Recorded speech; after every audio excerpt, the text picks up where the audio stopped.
Good evening, Blues. Martin and mcfcfantv alongside Chris, and welcome to the second edition of the Empty Seat Show, where, like you said, the detractors say we've got empty seats.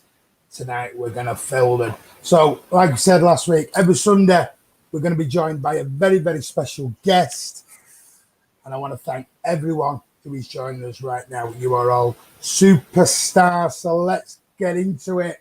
Mr. Baker, how the devil are you? Hi, mate. I'm very well, thank you. How are you? I'm a little bit excited because I know who we've got backstage right now. Yeah, I am so bad, mate.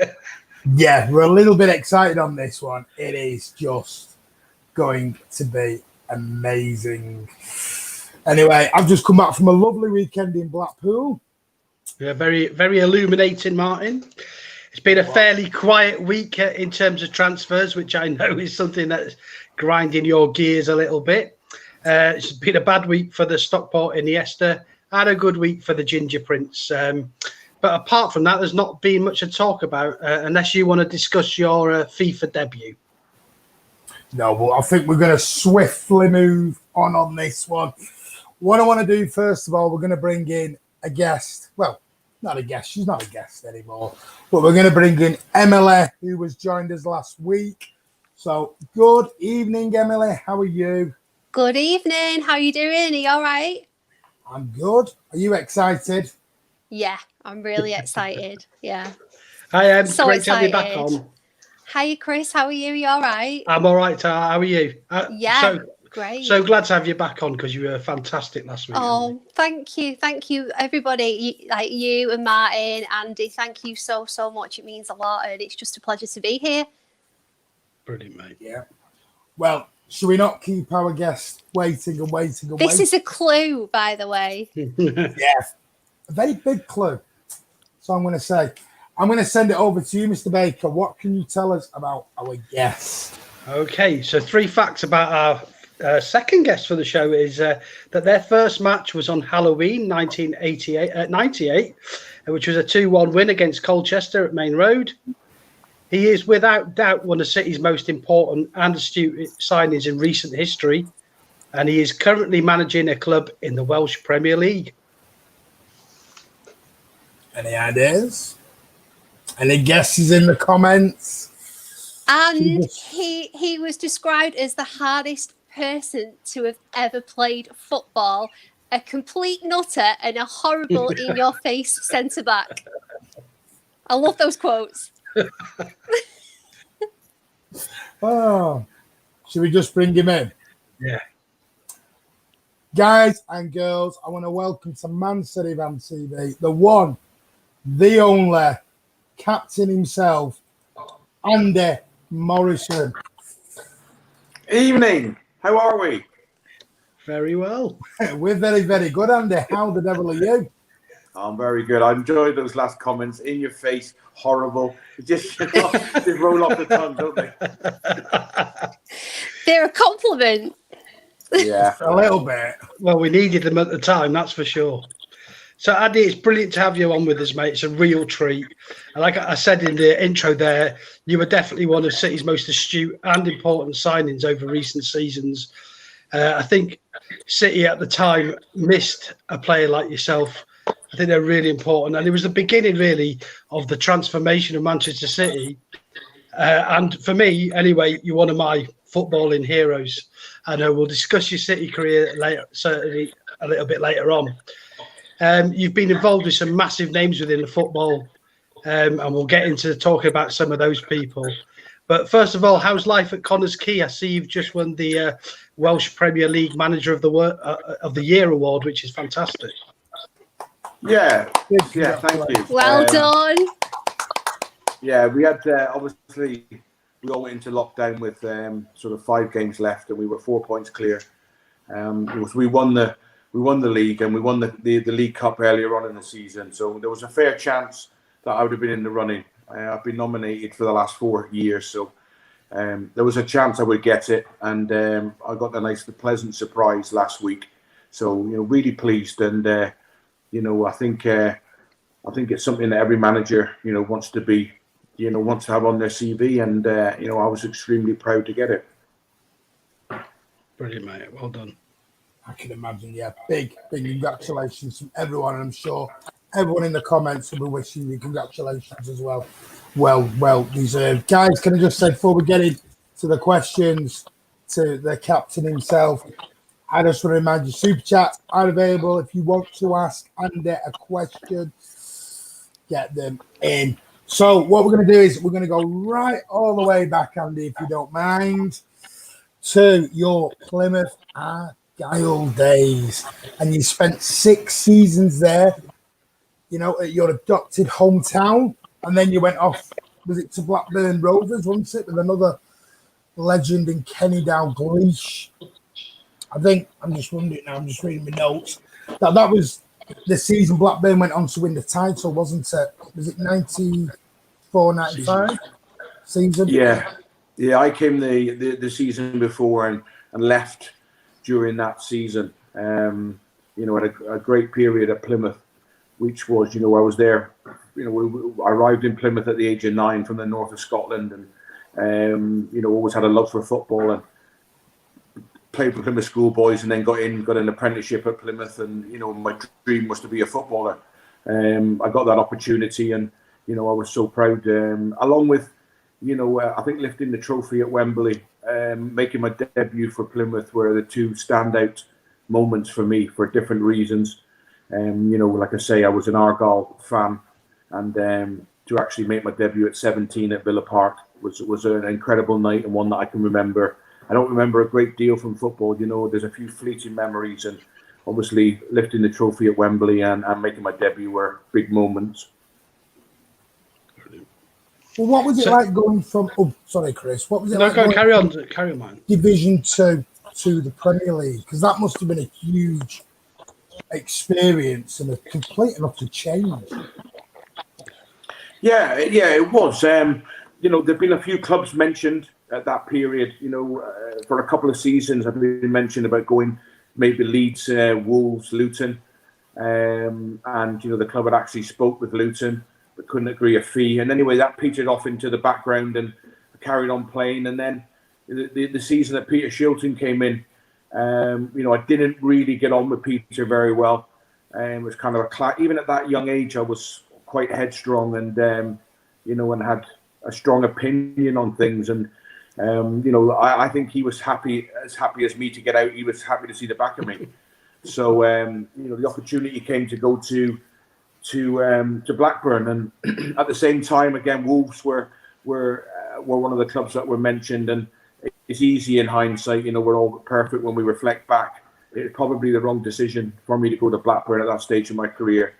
To be young, I needed to be playing football and carry on the path that I'd been on for a few years of playing football. And the talent at Blackburn, I played golf with Kenny Dalglish each summer, and I always ask him, why did you sign me when you had the players that were there? There was Kevin Moran was in the first team at that time, Colin Hendry, Henning Berg, David May, Patrick Anderson, who went to Barcelona, Ian Pearce, who had a long career, Nicky Marker, who was at Plymouth with me.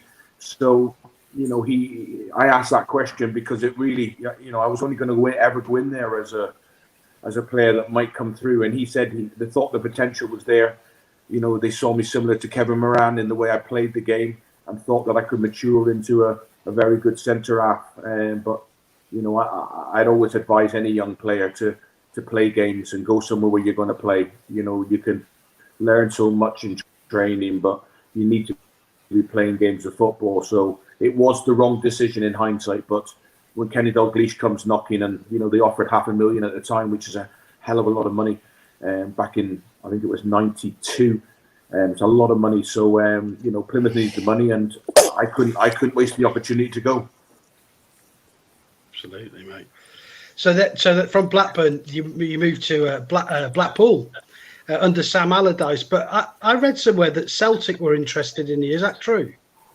Yes, yeah. The agent, well, I didn't really have an agent. It was somebody from the PFA that was representing me. Said that Celtic have been in touch. They've been to a few games, and it seemed like it was a real goer. And then all of a sudden it went very quiet overnight. I don't know whether they made a few phone calls and did a bit deeper research into me and find out things that they didn't like. I don't know. But it seemed to go quiet pretty quickly. And they ended up going for, I think it was John Hughes.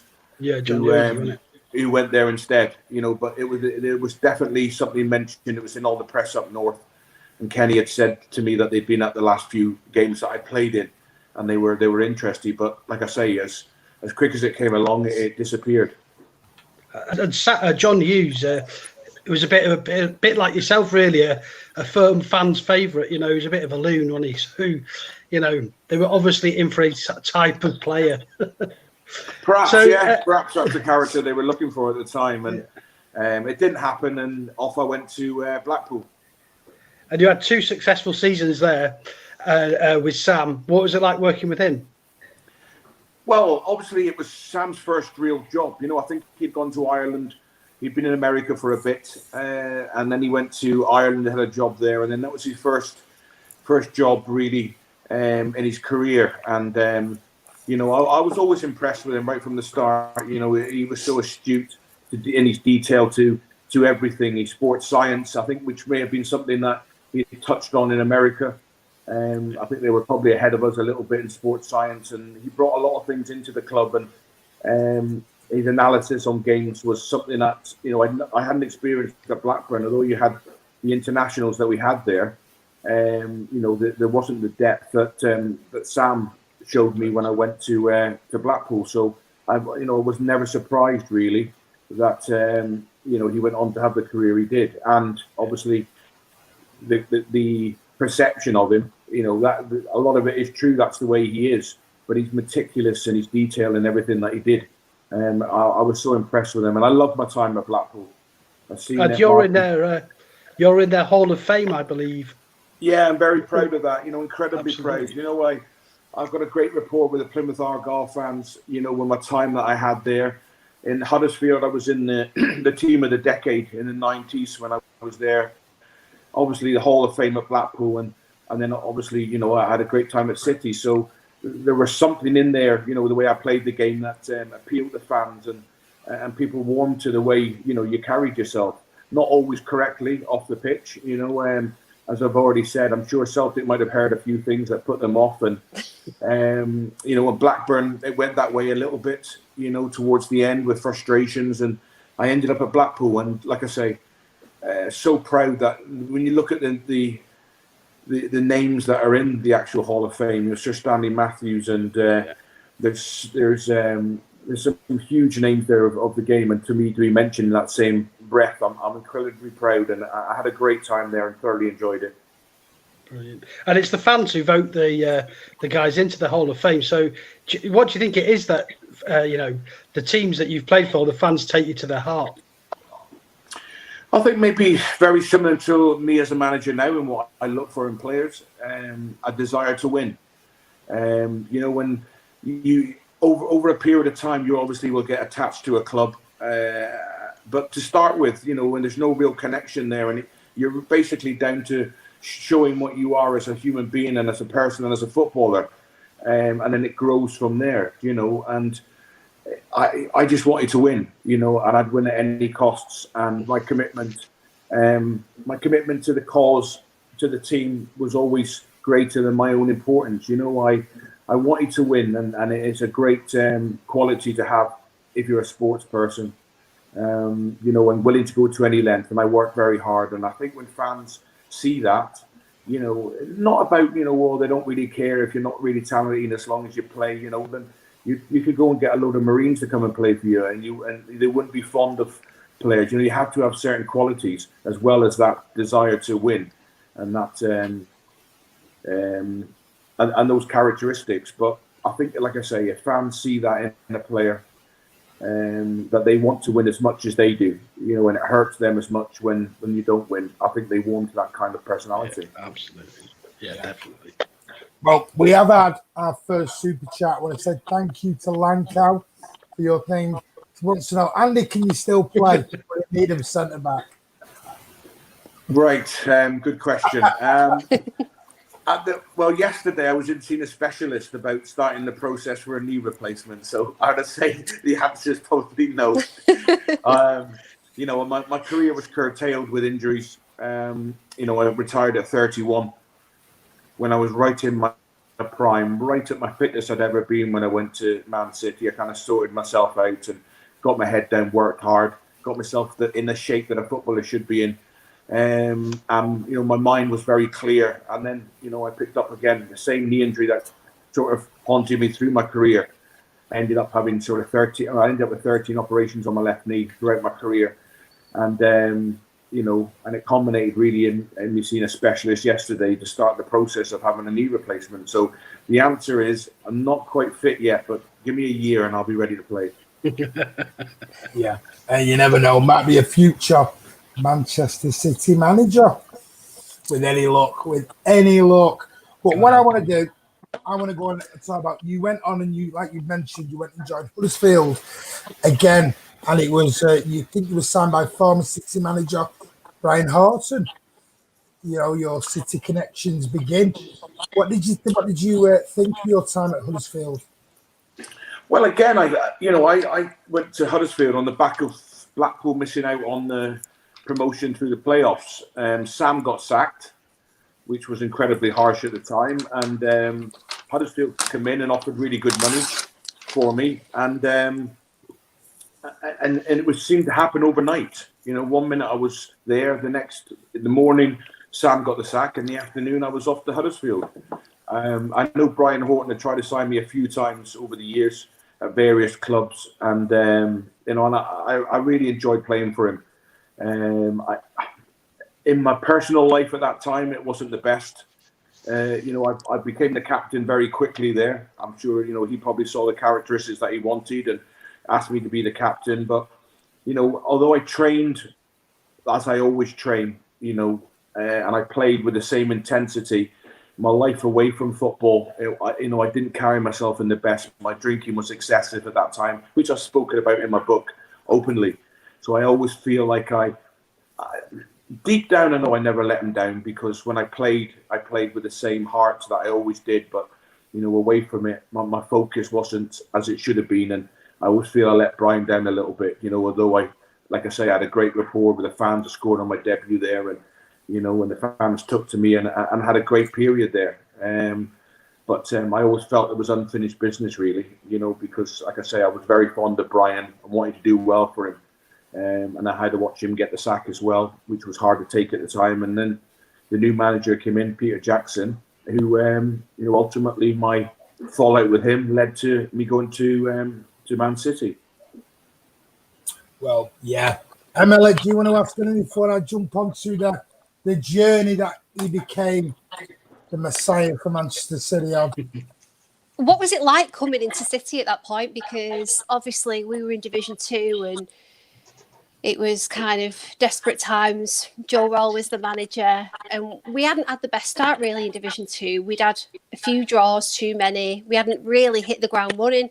Coming in, was it quite a daunting task for you? No, nothing, I don't mean to sound egotistical anyway, but nothing fazed me in that way. It didn't matter where I went or how big it was or the player I played against. It never bothered me. I had an insight of how big City were the season before when I was at Huddersfield, and we played City, and it was when they were in a poor run of form and things were tough there, and we beat them 1-0, and we got locked in the changing rooms after the game because there was a mass protest from the City fans. The ironic thing is, on that night we won 1-0. Rob Edwards scored the winning goal. He was a lifelong City fan. And then we finished the game. We were bottom of the league at the time. We managed to stay up, so it was such a bad performance and such a bad result for City. And the fans were livid. When we were told we had to stay in the change room for a couple of hours, because I think it was 4,000 or 5,000 outside who were remonstrating with their dismay at where the club was. Sorry about that, Andy. Sorry. I was going to say, sorry, I was there. It was these two ruffians that probably did all that. I did nothing like that. I wasn't like that, mate. Sorry for So I saw you the size of the club. I saw the passion of the club. I saw what they were about, and And when the phone call came, like I say, it was on the back of me, having a bit of a fallout with the manager, and across I went on a Thursday afternoon. I think I trained on the Friday. We met the press. It was me and Michael Branch at the time. Michael was coming in from Everton, and Branchy was the next big thing. He really was a very talented youngster, and City had managed to get him on loan, and all the press were there to speak to him. And at the end, it was kind of like, well, we've also got Andy Morrison. He's over there in the corner. He's coming on loan as well. So they sort of straight across to me and asked why I'd come across. And we were top of the league at the time. I was the captain at at Huddersfield, and we were in a good place. But like I say, a bit of a fallout with the manager, and the chance to go on loan originally. I couldn't turn that down. Les Chapman, who I'd worked with at Huddersfield, and again, you need breaks in life. We all need good fortune. We all need things to fall our way. And Chappie had worked with me at Huddersfield and knew the character that I was. Had a conversation with Joe in what they were looking for, and Chappie said, why not have a look at Andy Morrison? And I worked with him. I know what he's about, and so fortunately for me, Chappie put my name in. And of course, I came on loan and played on the Saturday. And it's like I say, everything seemed to move very quickly. And off to a great start. We won 2-1. I scored the winning goal, and then things moved very quickly. And I always tell the story of the Monday when I was driving into training from Huddersfield, and it was Mark and Lard were on in the mornings. Then I'm sure you remember them, the City fans. And I was listening in on them, and they said, we've sorted out all our problems now at City. So we've got a doorman in from Huddersfield for So, give me again. I was getting my name mentioned on the radio on a Monday morning. So, it moved very quickly, and like I say, things couldn't have gone any better for me. God, one thing I will note, your loan went to permanent very, very quickly, didn't it? I've always said, I think City fans it's the best £80,000 ever spent by any football club, in my opinion, ever. It was actually 30 to start with, and was it? And it went to 80 if we were promoted that year. Right. So we're originally 30. And I think it worked out for everyone. It worked out for City, it worked out for Huddersfield. And the time, like I say many times, in football, in life, really, it's about timing, and the timing was very, very good to me. Where I think I'm sure if City had millions of pounds available, I'm sure they wouldn't have signed me. They may have gone for somebody else. But the finances weren't there. They were in a situation where they needed a certain kind of player character, and fortunately, I'd fallen out with the manager, and before you know it, I'm in at City, and like I say, the deal was done very quickly, and when things moved very quickly that season, and seemed to bed in very quickly. Yeah. So for our younger fans, Andy, I just want to set the scene, because the season before we were second favourites to get promoted back to the Premier League. And as we know, we went down in traumatic circumstances. We saw King Clancy leave, and Uwe Rosler also left that summer. They're quite traumatic times for City fans, and we were definitely in a bit of shock going down to the third tier of English football. But we started the season okay. I think we topped the league after 6 games, and then we hit a bad run. And this is before you came in, Andy. So I just want to ask Emily, can you remember that time, and how did you feel? Grim. Yeah, they were really dark days. We were kind of hoping that we'd be in that division and straight back out again as quick as we could, and it really didn't go like that. The opening day against Blackpool was all fun and games. It was a 3-0 win, and it was really hot, and it was a bit of a party atmosphere, and that was great. But then the reality hit in, and we just didn't seem to get the results. And I remember you coming in, Andy, and I remember, like you said, people were kind of bigging up Branch as a really hot youngster, and we were looking out for him, but it was you who I noticed because of your attitude on the pitch. And you were the difference straight away for me. I saw it straight away. Everybody else saw it. I actually had a season ticket in the Kippax with Mark and Lard. And you were like the buzz on the terraces. And I'm not just saying that, but you were, because people could tell that you were no nonsense. And this was the player that will make the difference, because you were exactly what we needed at that time at City. Because you dragged us kicking and screaming by the balls out of that division. It was your attitude and your difference on the pitch and that's the truth, because they were grim times back then. It was difficult to sit through and difficult to watch, but to see a player who genuinely cared and genuinely wanted to make a difference, it just gave us all that big lift and that sense of hope. So it just gave us a bit of a bounce and spring in our step as fans watching it. Exactly. What I'm going to do, I'm going to bring in a couple of super chats before we move on, because there are there. Andy's dropped super chat from Andy at mcfcfantv to the legend that is Andy Morrison. I would like to ask a question. Who would be your best Man City starting 11 that you have seen in your lifetime? 1 to 11. Wow. That's a question.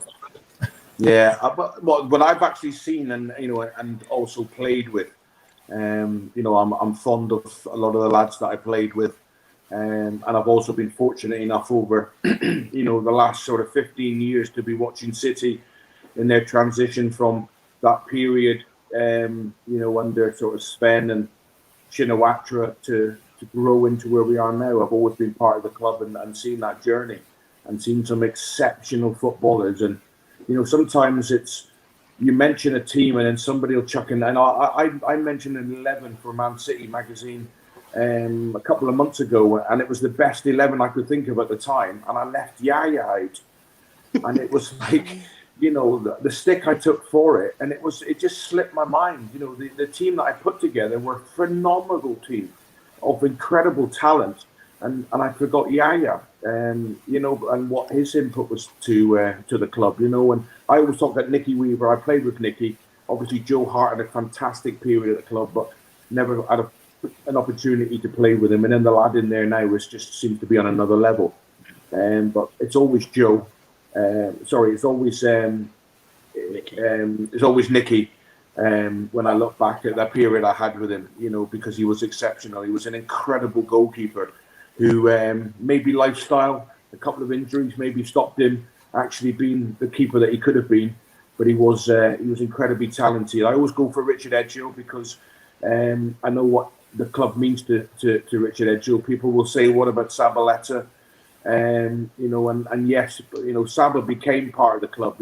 Edgy had that all through his career. He was a young boy that followed the club. He was a ball boy, an apprentice, and then become a pro. So I know what the club means to him. The two centre halves would have to be Vincent Kompany, obviously because of what he's done and the way he's led the club. He's just a colossus of a man, a human being. Pardon the pun. I've been in his company, and he's an incredible human being. And you couldn't help but just be mesmerised by him, by the way he carried himself. I don't know if you've met him, or Emily, if you have. But he's an incredible character. He's an incredible character, an incredible human being. Left back, I always like Kolarov. I just liked him for the player he was and the way he carried himself. He was a tough cookie as well as a talented footballer. Midfield, De Bruyne now is something special. David Silva, I've been able to watch him now for years and just wax lyrical after the game about just how good and how talented he is. I put Kevin Horlock in there because I love Kev. I get mentioned for the character that I had at the time and what I brought to the club. But Kevin was such a inspirational character. He was so humorful. He brought such fun to the changing room, and every day, he was the banter and the character that gets in a successful changing room. Kev played a huge part in that. I always go with the GOAT up front. I love playing with, and the goals he scored in that season and the season after were incredible. Sergio Aguero is just, he's just a wonderful, wonderful footballer. Words kind of fail you. There's been that much said about him, but to do what he's done over the years and the goals he scored, and people forget the months and months that he's been out injured in seasons. You think if he had had a clear run, the amount of goals that he would have scored. And I think I'd have to drop Yaya in as well now after the stick I took for not. Yaya was one of my favourite players. The goal he scored in the semi-final, the goal he scored in the final, and the 2 goals he scored against Newcastle, I think it was, in the run into winning the title. His input and what he gave to the club was nothing short of remarkable.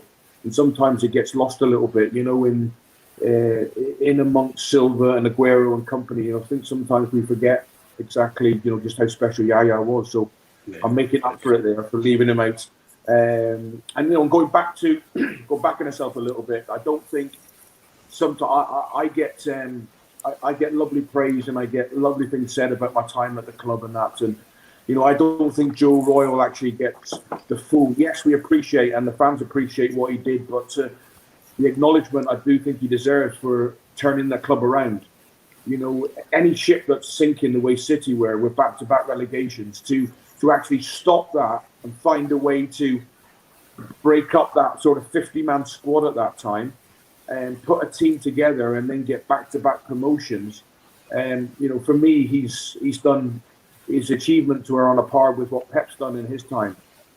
Because, like I say, you saw Leeds have just got up after 16 years. Nottingham Forest, Sheffield Wednesday. These are huge clubs who have just been stuck in the wilderness. And Joe took the club and turned it around and pushed it forward. And I don't ever think he actually gets the credit he deserves for that. I think that's a fair comment. Yeah, that is a great point. That I will admit that. That is some 11. That is there's some good players in there, isn't there? Yeah. And Joe Royle, it is, and it's amazing how I think we do take for granted sometimes with Pep and everyone else, and we do forget the job that Joe did. Because he did, and he did it really. He did it in his fashion, his way as well. For me, which is what I enjoy. We have got other super chats, but I will come back to them at the end. I promise you guys. So Blue Art and Rubito and Sean, I will come back to a promise. I will make notes of them. But what I want to talk is go back a little bit, because I don't want to keep toing and throwing through time periods here, because I'm getting old and I'll forget. You made, like I said, we made your debut against Colchester United. Somebody else made his return that game. Ian Bishop. How did you get on with Bish? What was your impressions of him? Yeah, the 11 I actually made for City was, I put Bish in there as well. What a footballer! What a talented footballer he was.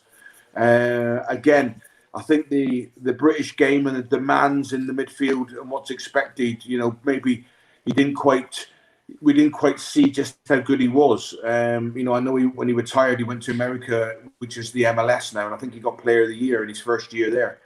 He was incredibly talented, as good a footballer as I've ever played with. The things he could do, and in training, whatever game you had, or a keep ball session or small-sided game, it was always get Bish first pick. Because he just controlled the game, and he was a character as well, and has gone on to be that way. Since he's retired, he hasn't changed, Bish, and he's a fab. First and foremost, he was an incredible footballer. Very gifted lad. Yeah, absolutely amazing. I'm gonna excuse you a moment. I'm gonna have to reminisce a little bit. I'm going to have to talk about that goal at Boundary Park. I was there, 3-0 win. I think there was 5,000 Blues there over at the Rochdale Road end. And that goal you scored. Guys, if you have not seen Andy Morrison's goal at Boundary Park, go and watch it. Ronaldo and Messi will be pleased with it, I'm telling you. Have you ever hit a ball sweet as that? Ever? Oh, it's definitely in my top 10 goals, that's for sure. I don't think I've scored 10 in my whole career. It was just like I say, it was a special time for me because I'd scored on my debut. Then we went across to Oldham midweek, and then I think that was the third goal. And I was mesmerised by the fans. You know, the whole stadium was full of City fans, and you know, the whole stand when I scored, the whole stand behind the goal went up, and it was supposed to be, you know, no City fans in there. And you know, after the game, we were speaking to a steward because again we had to hang around, and apparently a message had gone out from the top person to say that if any City fans are found in the Oldham, they must be moved. And the steward said to me that when the first goal went in, the message came back out: if there's any Oldham fans in amongst the City, get rid of the Oldham fans, move them, because they took over the whole stadium, you know. And it gave me a more of an idea of just how, you know, big a club it was. And I knew it was a big club in name, but you know, the longer I was there, the more I realised just about, you know, the history of the club and the size of it and the fan base. Again, it's, you know, whatever football club you talk about, it'll always be based on the fans, you know. And like I say, I can never speak highly enough of the City fans for what they had to go through that period, you know, especially when the team across the City are doing what United done. You know, we got promoted that year and they did the treble, and it must have been so hard to be a City fan at that period. Well, I think we sang them a song at Main Road, didn't we, when we beat Wigan? What do we say? You can stick your summit right up. You know what? Yeah. So after that game, Andy, we go on a bit of a 5-game, a bad run, really. We lost to Wickham, 3 consecutive draws to Gillingham, Luton and Bristol Rovers.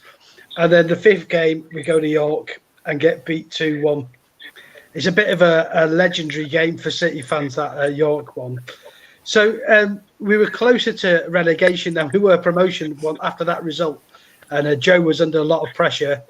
Do you have any memories of the aftermath of that York game? I just, you know, during that period, I don't feel, well, we were never made to feel that way, like there was a panic. I don't know if that was the personality of Joe and how relaxed he was and how he seemed to take that pressure away from you never saw any anxiousness. You know, there was no panic with Joe, the way he managed. And was very calm and very laid back. So it definitely never came across to us. You know, we went to Wickham and completely battered Wickham the whole game. Yeah. It was a new experience for me because I seemed to spend most of the game just stood on the halfway line watching the play, because, you know, we were dominating every team we played against, and every team would just sit in and was celebrating with high fives because they got a draw at Main Road. And, you know, that Bristol Rovers game, the Gillingham game, the 0-0s, you know, they were hugging after the game because, you know, and that's how difficult it was to try and break them down. So we weren't aware of it, no. I never felt that way because I always felt the squad was strong. Every game we went into, it felt as though we were the better team, and I felt we had the best team in every game we played. But it didn't seem to materialise into results. We weren't getting them at that time. And, you know, was there a key moment, a turning moment? I don't know.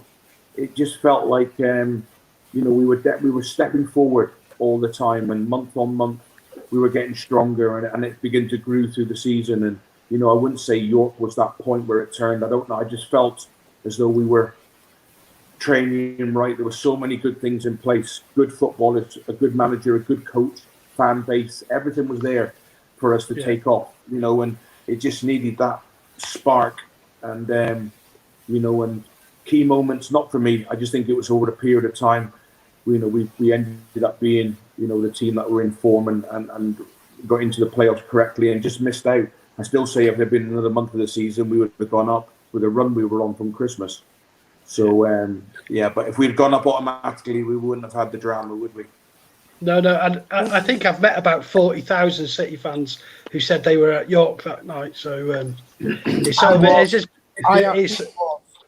has become a legendary game. Yeah. Emily, can I just, one thing, there's a little bit of an echo when you're talking. I do apologise. I don't know why. Have you got another phone or something on the phone? No. I don't know why. It's just echoing in the background.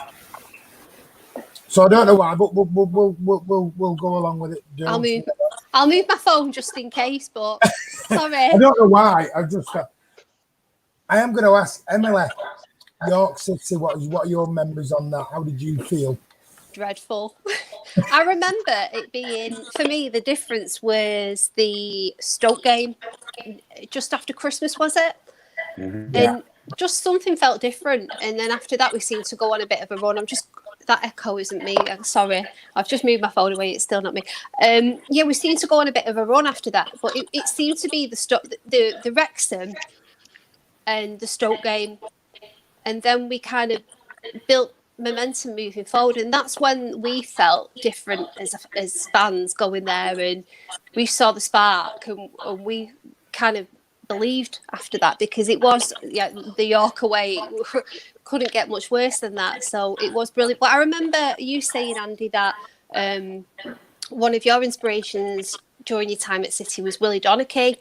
So how much of a difference did he make to you personally, him being there? On a personal level, he had a big impact on me, on the way I saw life, really, and just certain practices he gave us, was different to anything I'd looked at before. And he was so forward thinking. I still think there's stuff that Willie done and spoke about in that period that clubs will look at in the future to actually take you to the next level. He was a very deep thinker, and we all loved him. His character. We knew his history with the club. We knew the period he had, and just what an incredible career he had for City. He was a special human being, really was. And I'm still in touch with him. Funnily enough, I texted him yesterday. He played a huge part for me personally in my life, where I was at that time, for me to look at things in a different way, and defining moments in my career. While you were probably at that game in Stoke on that evening when we beat them, I was in the far north of Scotland in a prison cell, which again is in the book that I think Martin was holding. That everything's in there, and that's exactly where I was at that moment in time. And I came back to the club on the Monday after it was 3 days. I was suspended for the weekend, and I just went AWOL for 3 days, like I did many times in my career. And I thought the book would be thrown at me again. And I sat down with Willie and Joe, and they spoke to me in a different way. They spoke to me as a human being and not a footballer. I thought it was, I'm sorry, I've let the club down, I've let you down. And they turned it around and flipped it around and just said, well, what about you? What about what your life is and who you could be and what you deserve in life, with your age you're at now. And Joe said, I should have played for my country 50 times. But there's a reason why I didn't. And, it was a defining moment for me and a chance for me to really look at myself. And I never lost on that, really, to what Joe and Willie played in my life. It's been, I think it's this February, it'll be 22 years, funnily enough, 98, since I last had a drink of alcohol. And, if I'd done that at 21 instead of 28, I'm sure, I'd probably be in the Caribbean now. I wouldn't be on this chat show tonight. Well, we're glad you're here tonight. Absolutely. Well, as we were mentioning there, I think from what I remember, our dream of automatic promotion faded. I think we got beat by Wycombe, as I remember, and then it was going to be Wigan in the playoffs. How did you feel going into the playoffs? What was the mood in the dressing room? Was you confident? Did you think we can do this? I still, at the time, still believe we were the best team in the league. We had the best players, the best stadium, the best set of fans. Everything was in place.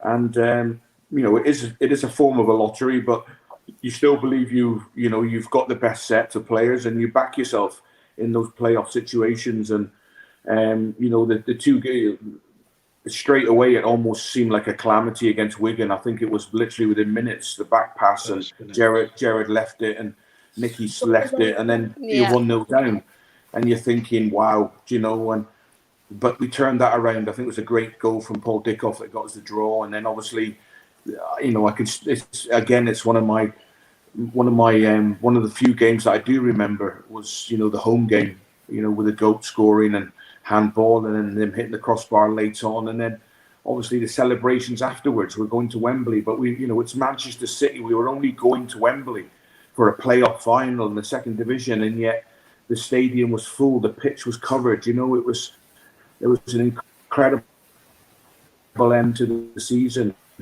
at that point before the final. And it was, and the energy that was around the place at that time was huge. There was such a belief. And little did we know where we were going, to go to the 2-0 down. Who would have known that when we beat Wigan? But it's all part of that story, and it's a priceless story, really. And for me, it was that low point at 2-0 down. The club can't go it can't go right. You lot have had enough now. That's enough. I've had my laugh right now. We're going to turn it around, and from there it's just grown, and we are where we are today. And again, I don't think it's ever lost, Emily. It's never lost on the City fans that period of time and what that group of players did and how they turned the club around. And they'll always be remembered for that, because yes, it seems like we're in another universe now, but at that period in time, what was needed, and such a fantastic togetherness, and to go back-to-back promotion. I think we only added Mark Kennedy the following year, and then later on, I think Spencer Pryor came in, rightly so as well, because, and I think the fans remember that period of time and just how tough it was, and hold them players with great fondness. Yeah, the final itself, I was fairly confident. I was nervous, but I was fairly confident, because it was Gillingham. Emily, were you feeling confident? No, because it's City. No, because it's City. No, I wasn't confident. And I remember parking at the tube station at Stanmore, and there just being loads of Gillingham fans walking towards the trains to go to Wembley. And I just thought, you know what, it is game on for either side here, because all bets are off. Like Andy mentioned before, we were a scalp to teams. People wanted to get a point at least against us. People wanted to beat us. It's Manchester City. People looked like teams were turning up. It was their cup final at the time. So for Gillingham, that's the motivation that they needed, along with promotion. So yeah, I wasn't confident going into the game. I'm sorry, but I wasn't. I'm just being honest. Maybe that's because I was just used to being a blue, and it's the unexpected, isn't it, with City? So, but I could never have foreseen the range of emotions that we'd go through on that day. I would never have dreamt in a million years we would go about it in the way that we did. There's just no way on this earth. I could have never put myself in that position, and the emotional roller coaster of that day will stay with me for the rest of my life. It was just incredible. Thank God we came out on the right side. Yeah, I think that's the beginning of that whole fight to the end, sort of, what we use now, fight to the end. And that starts from that point for me. I think Sky have done a documentary on that, haven't they? Fight to the end. Oh no, we're not really here. That's what it's called. About that game and that season. Andy, what were you thinking at the point of being 2-0 down, really? What were you thinking? At that point, you've been subbed, hadn't you? So were you watching it from the sidelines, were you? Yes. What were you thinking? Well, in the build-up to it, I was waiting to have an operation in the summer. I'd have my knee cleaned out. It was just basically a washout and take away all the rubbish that was in there. So I had a kind of painkilling injection done before the game. And then I had my knee syringed at half time for the fluid, because I just needed to get in and get the operation, which I had in the summer. And so towards the second half, I think it was around 65, 70 minutes, Joe believed, I didn't think I was. Joe said he thought I was struggling a little bit, so he changed it. And Bonnie went on. And then before you know it, we're 2-0 down, and both goals seemed to come through the middle of the defence. So from a purely selfish point of view, all I visualised in positive thinking was walking up the steps and picking the trophy up in the week leading up to the game. That's all I had in my head, was that mindful, just picture yourself at the end, picking the trophy up in front of the City fans and all my family there as well. And from a personal, selfish point of view, sat in the stand at 2-0 with the 90 minutes coming up, it was just, I felt it was all about me. I can't believe it, all the sacrifices I've made, I've come so far, and this is my day, and it's been taken away from me. Every young boy's dream would be to play in a FA Cup final and walk up the steps at Wembley. It's always, in my era, that's what football was about, was Wembley, and I was, that opportunity was gone, and I don't think, even in my wildest dreams at that time, I didn't think it was a possibility. For me, it was, what am I going to do in the summer now? Where do we go from here? What am I going to do tomorrow? It's going to be so flat. It's going to be, such an anticlimax. And it was a lot of the poor me's at that point, and then obviously Kev scores, and then Willie Donaghy was on the pitch side. And again, in a very philosophical point of view, and a person that Willie was, he still believed that there's a story here. There's still something can happen.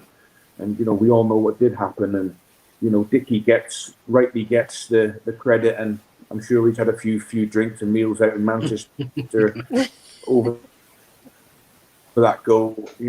But Kev always asked me to remind everyone on these phone-ins that Kev did score in the game as well, and he didn't miss his penalty. So there you go, Kev. I've got a word. Oh dear. It's true. Yeah.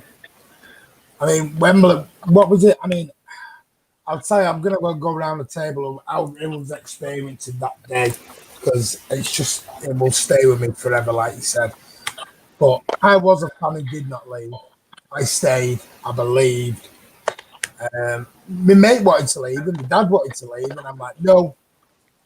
I've never been to Wembley in my life. I'm staying here. I might never come back here. That was the big thing, like you said about running on the pitch at Wigan. For us, it was just getting to Wembley. It was getting to Wembley. That was the big thing. I think we've been starved of that success. We've never done anything. And we'd had them over the road ramming it down our throat day in, day out. And we were just like, screw you, we're going to Wembley. This is our day. Don't care who we're playing. We're going. But Chris, what was your experiences like for Wembley? Mate, I didn't go because I had no money. So I had to watch it on the telly. And I watched it with a really close friend of mine at the time.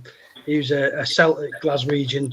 And at the time, Rangers are kind of dominating the Scottish League and United are dominating England. So we were both very bitter at the time. I just remember feeling, when we were 2-0 down, I just felt, it's yet another false dawn, really. Really upset. Not crying, but, I was upset. Emily? Yeah, devastated when that second goal went in, and I walked down into the concourse. I was crying my eyes out, and I was just kind of like, I'd had enough at that point. I was like, I've been through it all at school, all the ribbing, and it was rock bottom at that point. I just thought, this is it. I'm going to get so much stick at college, and I was just crying my eyes out like a big baby. And then I'd realised that I'd left my coat at my seat. So it was kind of fate, because I was walking back towards the steps and it just all went off. And that was Kev with his goal.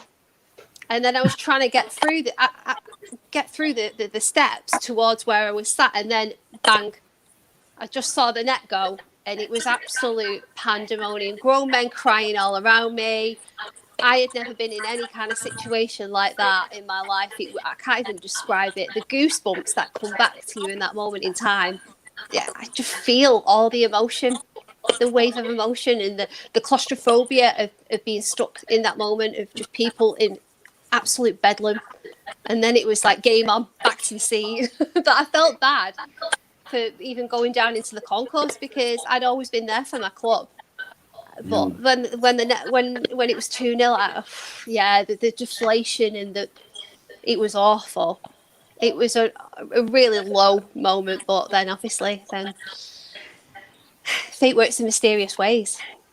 Yeah, guys, just give me one second. I'm just going to try some because I think I've been told we're all having issues sound wise now.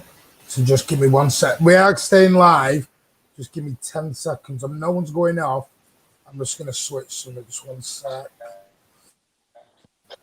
And hopefully this works.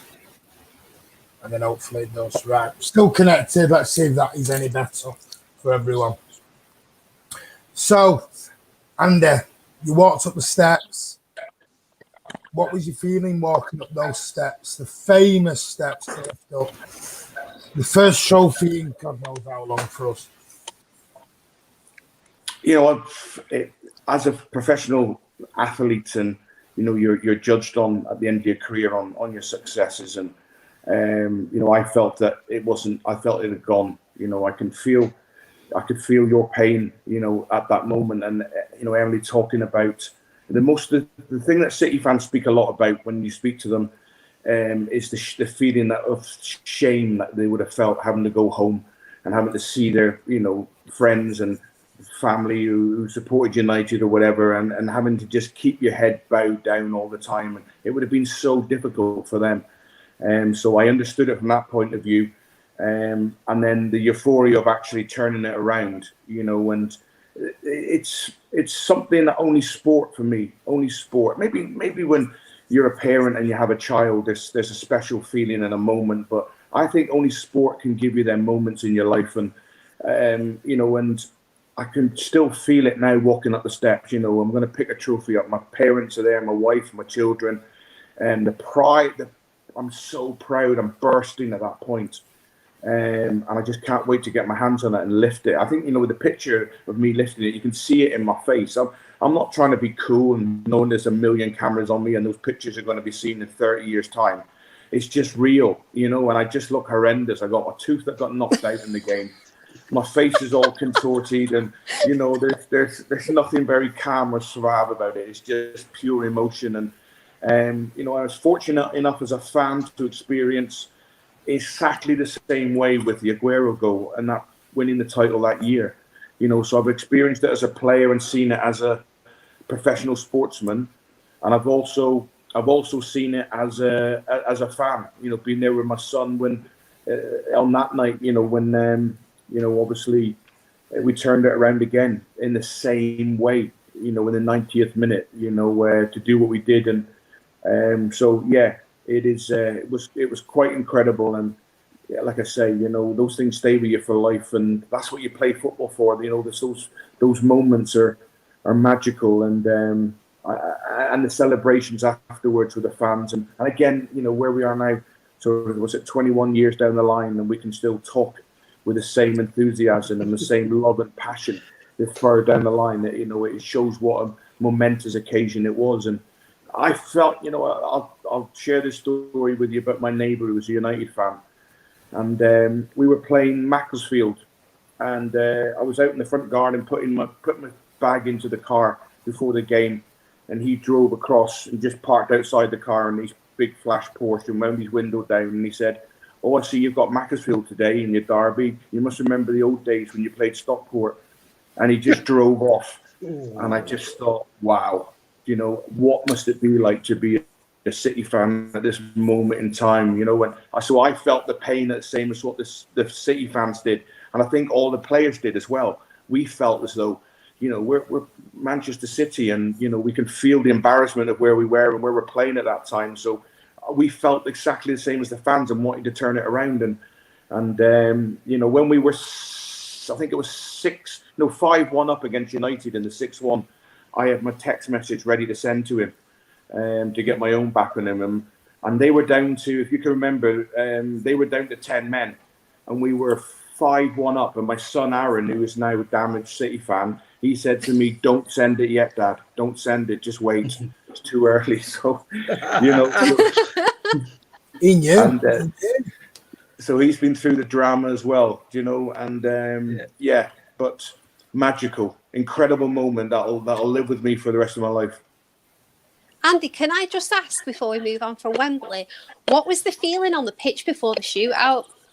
Was it really nervous, or what was said between the management and the players? Yeah, not for me. There were things I spoke about earlier on with Willie Donaghy and about centering your mind and bringing yourself into the moment. And there was practices that we were given, which he wanted us to try every day in training. And, it's tough when you've got a bunch of lads who are the way they are with the banter, and, to actually try and get in touch with that side of your subconsciousness that we did on a daily basis, and it come to the fore on that day. You know, when Willie spoke about just feeling your feet on the ground, walking up to take the kicks, and I had such a confidence and belief at that time. There was a calmness. I just felt we're okay.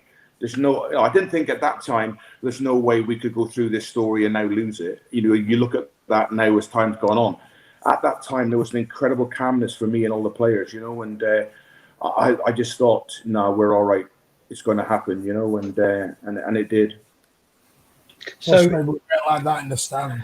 From that calmness then, and we score the goal that wins us the penalty, the shootout. The whole place just goes mental. Can you remember the scenes in the stand and on the pitch? Can you still remember that? I remember Nicky taking off on that ridiculously stupid look on his face and run that he was doing. And, you know, and you speak to Nicky now and he says, I have no idea where that come from. He said, it wasn't planned. I hadn't visualized anything stupid like that. I didn't even think about it. And then, you know, that moment created, again, another great iconic moment in our history, you know, of Nicky running off and us grabbing him. And then, yeah, it's just magic. And again, like, you know, in the days that follow as well, those moments are fantastic when you actually do something incredible with your teammates. But the days that follow, I think footballers will talk about that stillness and that inner peace that you feel. And that's, you know, that's something that you long for because, yes, there's euphoria, there's excitement, there's parties and all that. But those quiet moments afterwards when you're on your own and you actually reflect, you know, I think that's the true secret to what we achieved and how a man feels. It carried on for many weeks. And again, and to be fair, it carried on into the following season because we started off incredibly well. You know, we were up the top. I think we beat Blackburn, maybe, or was it Burnley, 6-1 at home. Yes, and it was like, you know, wow, we've got a chance here. You know, we're not bad. And like I say, Mark Kennedy came in that season and was just incredible. Had a season of his life. And yeah, and it was just City was a great place to be at. You know, the club was on the way back. So that season, then we've got to mention this, Andy. Unfortunately, our first away game that was the same as the first away game in the season previous was at Fulham, and you got a sending off with an altercation with Mr. Stanley Collymore, which is quite a famous incident, and he's been quite rude about you since. So, is there anything you'd like to say back? Well, no. Listen, he was in his book. He said a few, you know, disrespectful comments. But I actually saw Stan at a game. He was doing a game for City, and you know, I gave him a tap on the shoulder, and he turned around and looked at me, and there was no bravado then. Trust me, there was nothing that. I bet there was nothing unpleasant said. It was football, you know. It was you know, it's where he was, you know, where I was playing, and you know, I had the better of him that day. I completely dominated him in the game, and it was a gesture. You know, I said, "I've got you licked," you know, and he said, "What?" And then I sort of demonstrated what I was meaning, and before you know it, the second yellow card's out, and I'm sent off, for, you know, the papers were sticking my tongue into Collymore's mouth, and it was just a load of nonsense. And like I say, I've seen Stan since, and you know, I think he'll regret the things he said in his book about 3 or 4 players, you know, and I'm sure in time, you know, if he could write it again, he wouldn't come out with it in the same way he did. But no, it was again, it was a strange set of events that ended up with me being sent off. We went on. I think we drew that game. I think the GOAT nearly scored a winner in the last minute, if I remember. I was watching from the tunnel, because when you have been sent off, trust me, all you want is to not lose the game.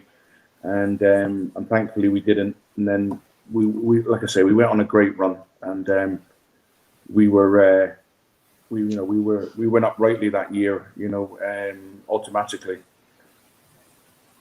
Well, what I want to do, because we've had loads of super chats while we've been talking, which is brilliant, so I'm going to read them out. So, because Blue Heart did ask earlier on, it's cut off my screen now, but thank you. Blue Heart did donate £5. And what to ask you, Andy, what are your opinions of the current City squad? I think it's great. I think it's improved, strengthened with Aki coming in. I still would like to see more additions. As a fan now, I want us to be as strong as we can be. There was a huge imbalance last year. So we could only buy what we could accordingly to the financial fair play, and losing Vinny and then Laporte out for the season, Fernandinho dropping from being the best holding midfielder in world football for me to be a makeshift centre half. We lost our balance completely, and I think going forward now, I think eventually we're trying to find a replacement for Sergio is going to be huge. He's one of the greatest strikers in the history of the Premier League, and it's not easy just to find a replacement for that. In time, will Jesus be the replacement? I don't know at this moment in time. I wouldn't write him off, but I wouldn't say at the minute that he's on the same level as Sergio. So the squad's always going to be looking to get stronger. But are we stronger than last season? Yes, definitely stronger than what we were. And I think all the best players are tied down. We lost Sane, obviously is a big loss. But the players that we've brought in, from the highlights that I've seen, they look to be adequate replacements. And I think sitting where we are now, I think we're stronger than what we were at the start of last season. Interesting. Rubito Blonde. Can't believe, thank you, that is amazing. Thank you, Rubito. Can't believe we have one of the greatest captains here. Harder than most, and nice to see Andy without the red face, bulging veins from the effort he always gave us. True City legend. Thank you. And I'm just going to just load. Ade, thank you. Andy Morrison is a legend. That is all. Short and sweet, but to the point. Loads of Face Thompson. Thank you very much for your super chat. Much, much appreciated. We have got a couple of more. These have been coming in while we've been talking, so I do apologise. Rubito again. Thank you. You are a superstar, Rubito. Andy, you great. Did your reputation as a hard man lead to loads of brutal old school tackles to try get you to lose the plot as you were so important to the team? Don't care about stamps. So basically, did your reputation lead to any naughty tackles? No, I don't think so. I can't remember ever being on the end of a really horrendous challenge, or if anybody tried to leave one on me. Doesn't really come to mind. And to be fair, I think in football in general, as a centre half, whether you're a hard man or you're not, you never want to injure an opponent. You want to leave a mark on them. You want to make your afternoon easier. You want to get the best advantage you can, but you never want to injure a fellow professional. But you most certainly want to, make your afternoon easier. So nobody's ever left one on me in that way, and I don't think I ever really did step over the mark with anyone, on the other side of it. Great. Lancam, Andy, put my teeth back in. What is the one moment in Man City's history that you weren't a part of, but you wished you could have been? That is a great question. Good question. I would. I'd love to have played in the Blackburn game.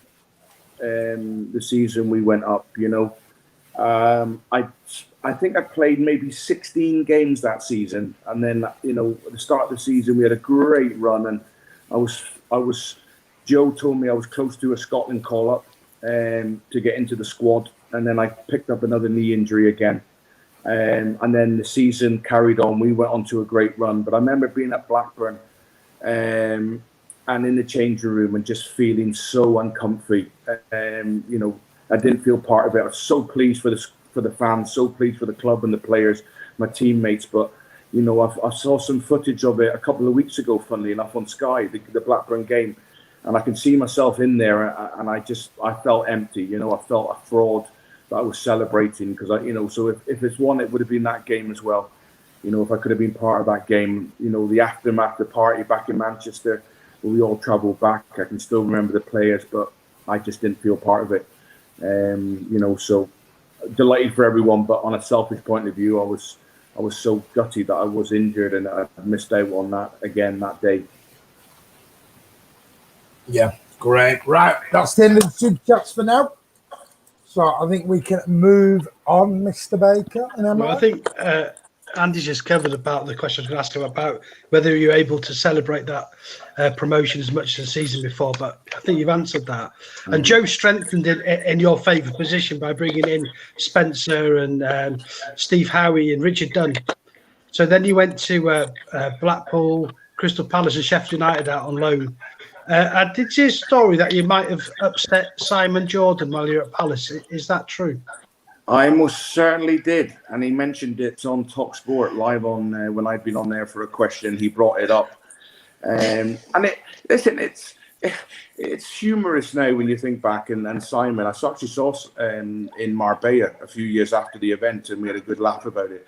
You know, he was an incredibly charismatic individual who was different to, you know, I'd never seen a chairman of any club I ever played for anywhere near the changing room.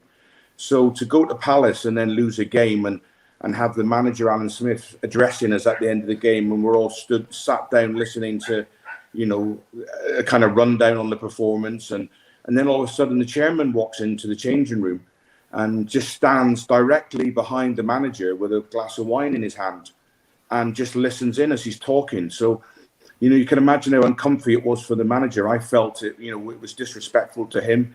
And we were there for, it must have been 45 minutes to an hour after the game, while the chairman came in and said something. Simon Jordan, then the manager would say something, a player would say something, and it was just going around in circles. And by that point, I built up quite a lot of wind inside of me, and it was coming towards the end of it, and I sort of just lifted one of my cheeks up to the side and let fly. And it all kicked off from there. Funnily enough, I never played for Palace again after that. And never say. And I can remember Dougie Freedman, you know, saying something, and what you're laughing at, and Jamie Pollock said, "Andy's just farted," and then the whole change room just started laughing, and Simon Jordan was absolutely raging, and you know, it wasn't planned or anything. It was just one of them moments. You know, we've been in there an hour. I needed to go and get a drink and a bite to eat. And like I say, I'd never experienced anything where a chairman would actually undermine a manager in that way. And but you know, we had a laugh about it the last time I saw him, and he did mention it on live radio. Right, at least get a laugh about it, because it doesn't seem to. I don't think Man City are his favourite team that he likes to talk about, shall we say. What we're known as a Frankenstein club. It's amazing. Unfortunately, one of Sheffield United, I think, is where you finished your career due to an injury, wasn't it? But no, I didn't finish there, Martin. I was there on loan. Yes, And I was there on loan. I was under contract with City till the end of the season. I actually had another year, the year after, and I went to Sheffield United on loan, and I picked up a really bad. It was the same injury again, but this time it was a lot more damage done. And you know, I came back to City, and I think the last couple of games, and then the following season, I tried to get myself right under Kevin Keegan, and Joe obviously got sacked that summer, and Kevin came in, and you know, Keegan was great with me. He said, you know, I've heard a lot about you, and when you're fit, you know, you'll be in our plans. We'll have a look at you. You know, I'm not writing you off. I never got back. I think the first reserve game I played, and I played with Stuart Pearce, and we were playing at Hyde, and I'm not. It might have been maybe November time, and I finally got back to a game. And my first game back, I went to jump for a header, and the whole knee collapsed on me again. You know, the bones just shattered on the inside of my knees, and you know, went in again. The specialist said, "You can't play football. You know, it's impossible. You cannot carry on now with the level of damages in there." And that was it. You know, I got paid up my last sort of 6 months of my contract and out into the big wide world. You know, at 31, and that's the way football. You know, we talk about the amount of money that players are paid. You know, what they earn nowadays, but you know, in a fleeting moment, you know, my career's over at 31, and you know, I went into football at 15, and no education, no trade or nothing, and there you are. You know, that's it. You're out in the wilderness, and you've got to stand on your own 2 feet. So yes, players are paid well, but you know, we've also got that side of it where you know, your career can be taken away from you in a split second. How did you find working with Keegan when you were I'm when not- he'd lost Joe? He, like you said, he'd been sacked. KK had come in, and no, I don't mean Koulibaly, everyone. Kevin Keegan. What was it like playing or being around Kevin Keegan? Yeah, it was obviously, he had a great aura about him, and the players had incredible respect for him. You couldn't help that. The way he carried himself, you wanted to play for him. There was a warmth about the man, and he was a pleasant human being again.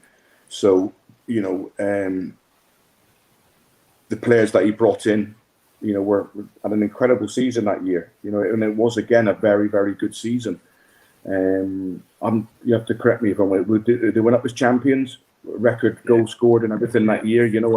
When you think of Ali Bernabia and Berkovic and Huckabee, and season was a joy to watch again through that period. It really was. Yeah, but I think in time, I think with the way the games moved on, at that point, maybe Kevin became more of a, I don't know. I maybe found that he was limited in what he could do on a match day to change things when his personality actually, when that faded away, and then it had to come down to tactics and everything. I think he even admitted himself he felt as though he came up a little bit short in that area. But as a person, you wanted to play for him. You wanted to do well for him. And he was a great manager to even be injured under, so we say, rather than play for. God. Chris, over to you. I'm just going to look at some super chats. I really just want to sort of say, that City fans will always remember you being, having that warrior spirit, and you were the steel that was missing from the club for quite some time, really, Andy. And I don't think that team will ever be forgotten. Do you still feel the love that for the City, the City fans have for you? Do you still get it now when you come to the Etihad? Do you still feel that love? Yeah, there's a generation have moved on. There's a whole new generation of City fans.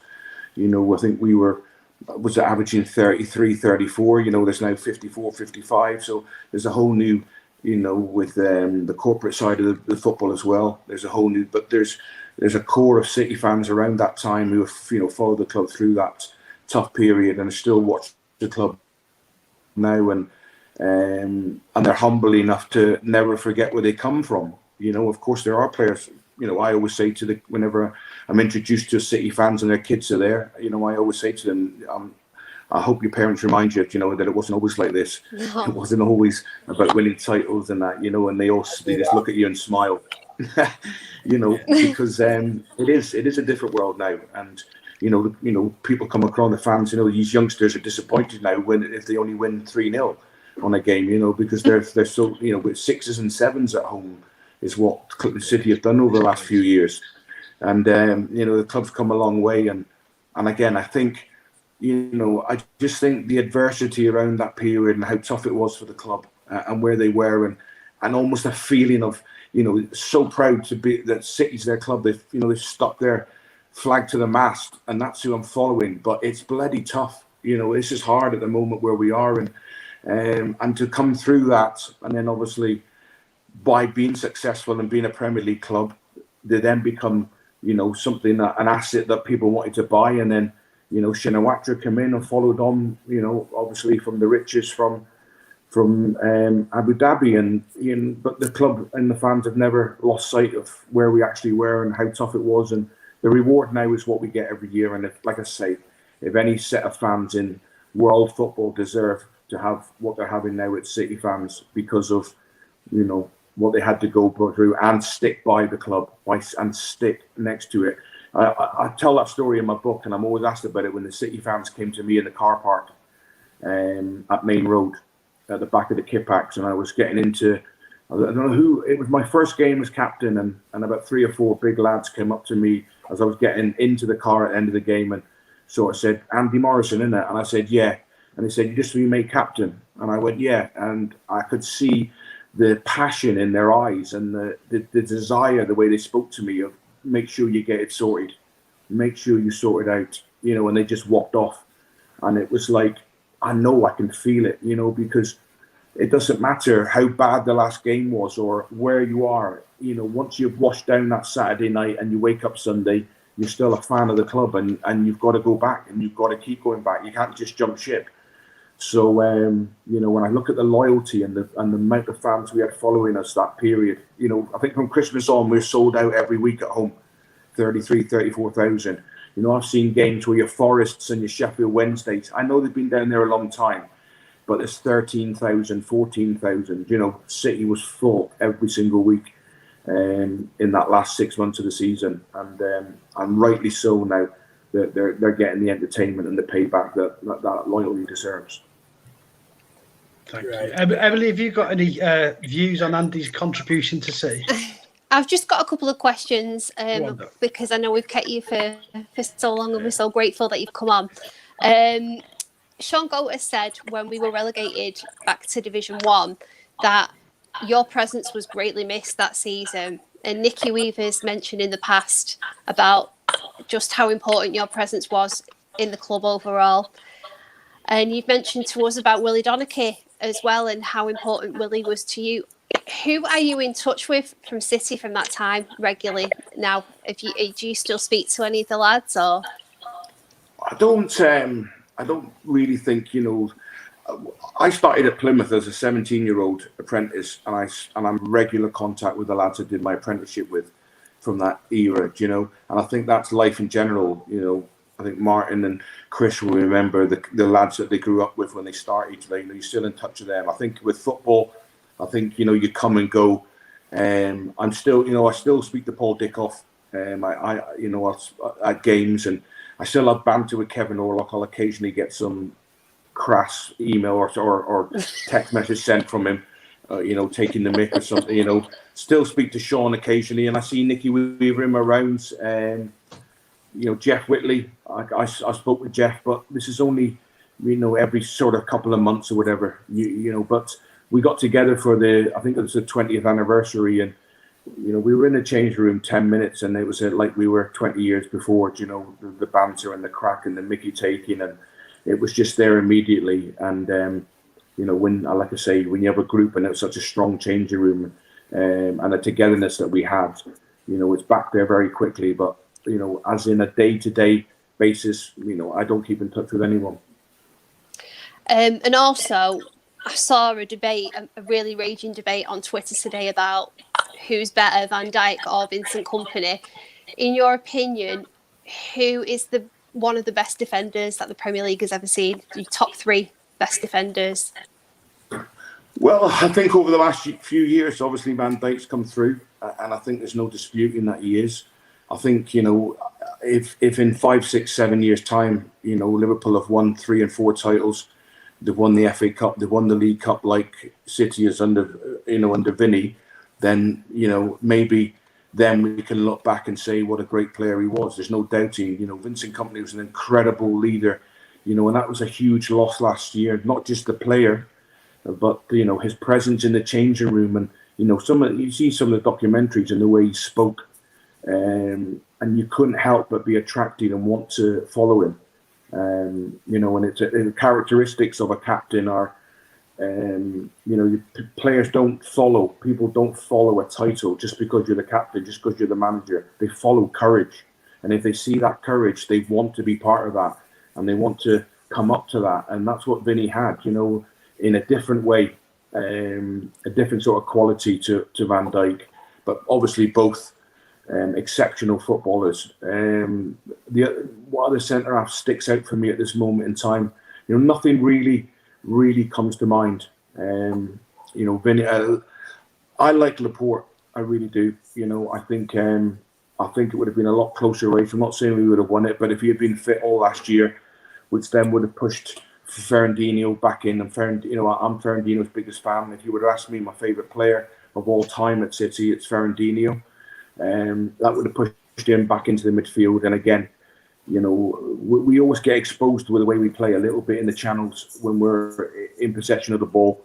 The amount of fires that Fernandinho puts out before they even become a danger is remarkable. And, you know, when you see the game the way I see the game and I watch what he does, you know, he's like I said earlier on, he's the best holding midfielder in world football.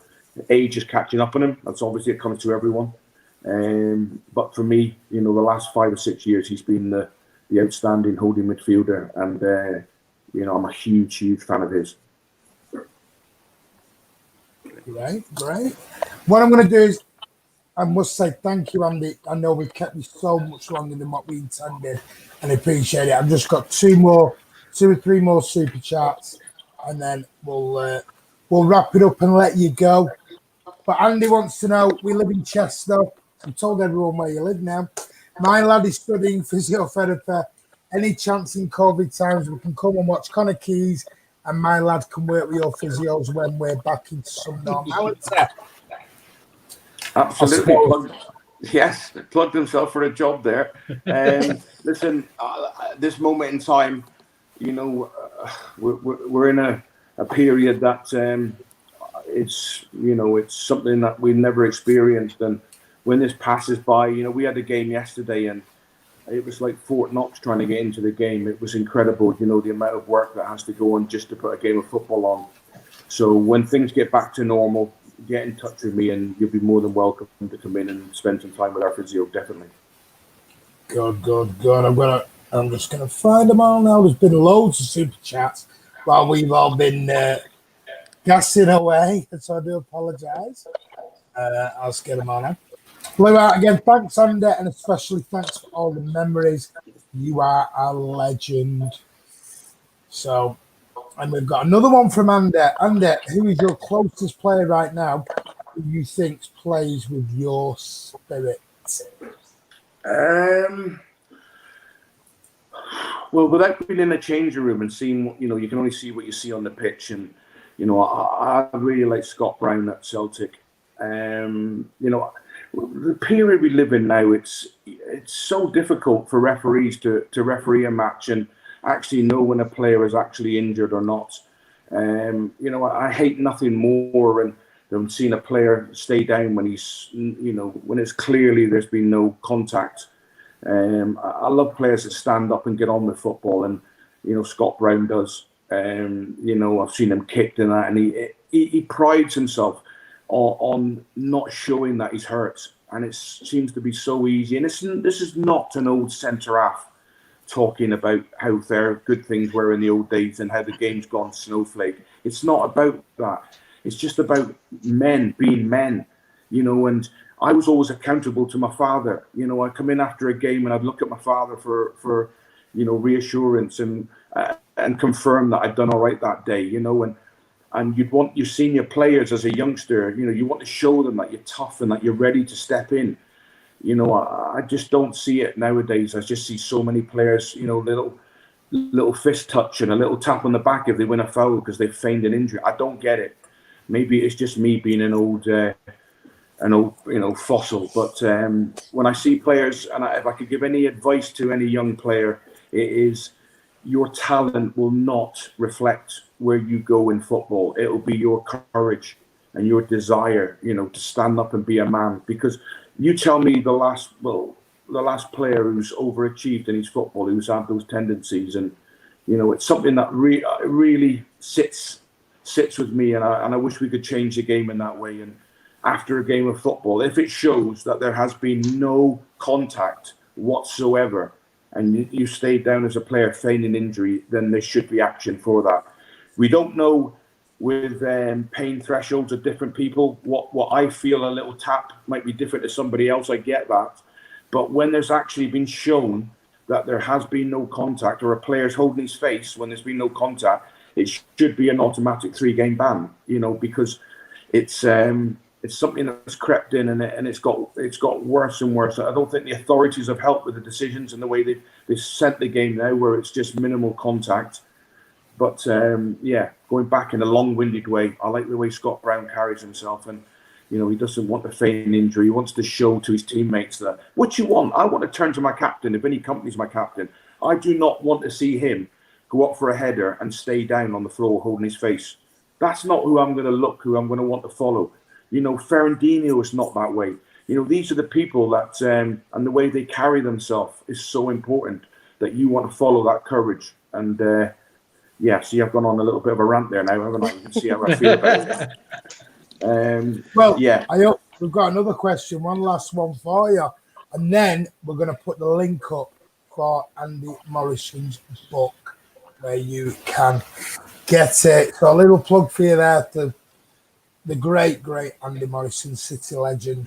But Andy wants to know, in your opinion, will City win the Champions League this year? It's let's cut to the chase on that. It's very, very unlikely that they'll win it. It's very, very unlikely that Barcelona will win it. It's such a lottery, especially in them final stages, that it's down to that. I think if it's meant to be, it will be, because this year I never thought they were ever in a better position than what they were, and people were talking about Bayern Munich. I know it's crazy. I think we could have beat Bayern. I think we could have done a job on them. But I said we've got to get past Lyon first.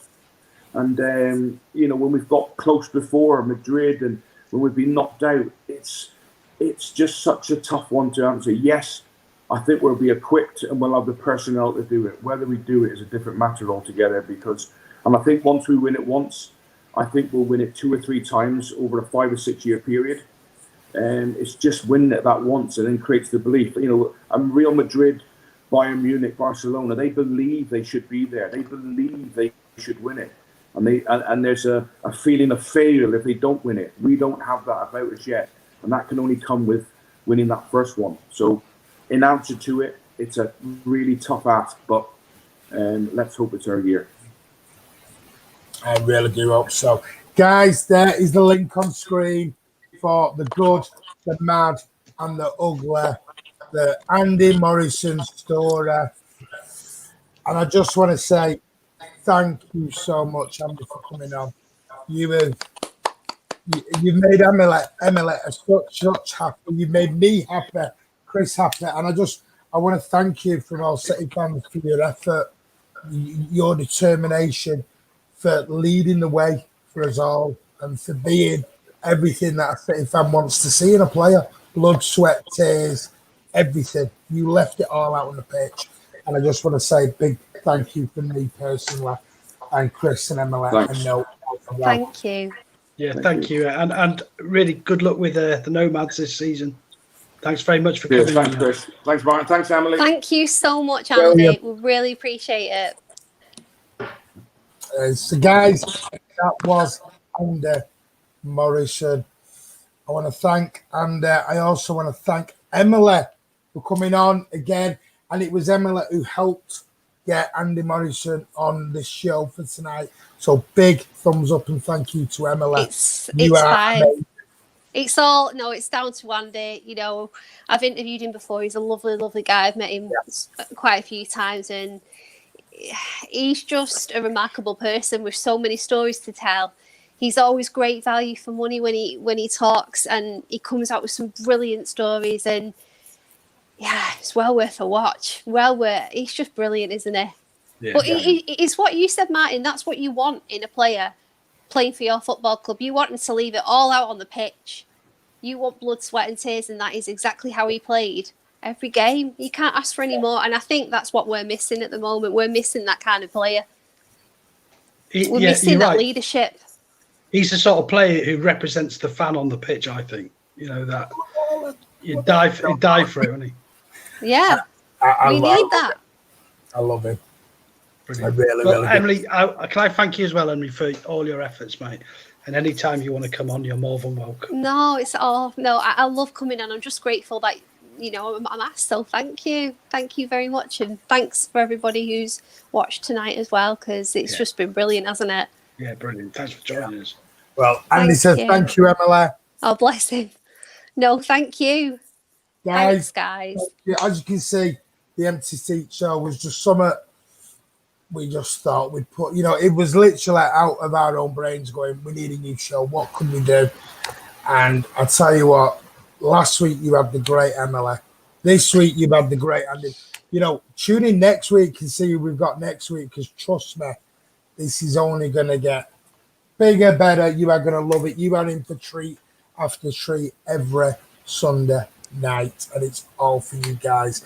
So please make sure you hit the like button, hit that subscribe button. We are literally 1 week away from trying to get 15k. I'm praying we can get it before kickoff on Monday night when I do the watch along live with you guys. And tomorrow, come and join us for our Premier League prediction preview sort of show we're going to do with a few special guests as well, and a couple of regulars, annoying people will also come and join us. Guys, have a great evening. I've been Martin, that's Chris, that's Emily, and we've had Captain Marvel himself, Andy Morrison. What a treat. Guys, thank you. Take care. And as always, up the Blues. Take care.